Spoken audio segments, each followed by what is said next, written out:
Hello বন্ধুরা, সবাইকে good afternoon. বন্ধুরা, আজকে আমি তোমাদের রান্না করে দেখাবো খুব অল্প সময়ের মধ্যে আমি কিভাবে বাড়িতে অতিথিরা এলে মাছের ঝালটা কিভাবে রান্না করি সেটা আমি তোমাদের সাথে আজকে শেয়ার করবো বাঙালি স্টাইলে। ফার্স্টে আমি মাছ নিয়ে নিয়েছিলাম, দেখতেই পাচ্ছ। আগে থাকতে নুন মাখিয়ে রেখে দিয়েছিলাম। এবার অল্প করে একটু হলুদ দিয়ে দিলাম।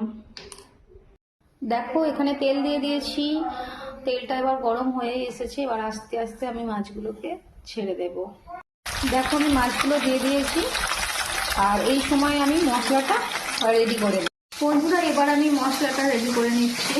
মশলাতে টমেটো দিয়েছি। দেখো কী কী দিয়েছি দেখতেই পাচ্ছ। রসুন, আদা, এগুলো সব পেস্ট করে নেব। আর সাথে অল্প একটু সর্ষে দিয়ে দিচ্ছি।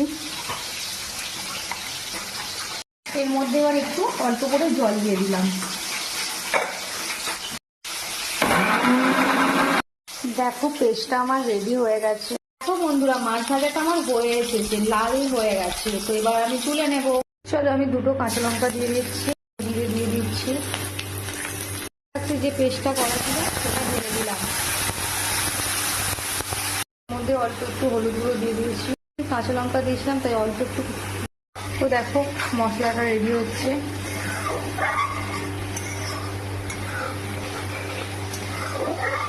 তো মশলাটা থেকে যখন তেলটা ছেড়ে গেছে আমি সেই সময় অল্প একটু জল দিয়ে দিচ্ছি।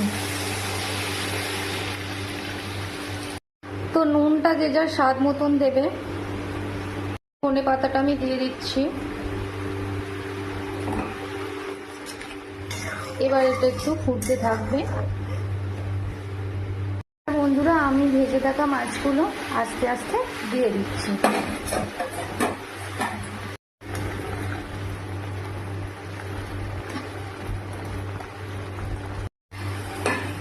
এটা আমার রেডি হয়েই এসেছে। দেখো কি দারুণ দেখতে লাগছে। এটা আমার রেডি হয়ে গেছে। দেখো কেমন লাগছে, অবশ্যই জানাবে।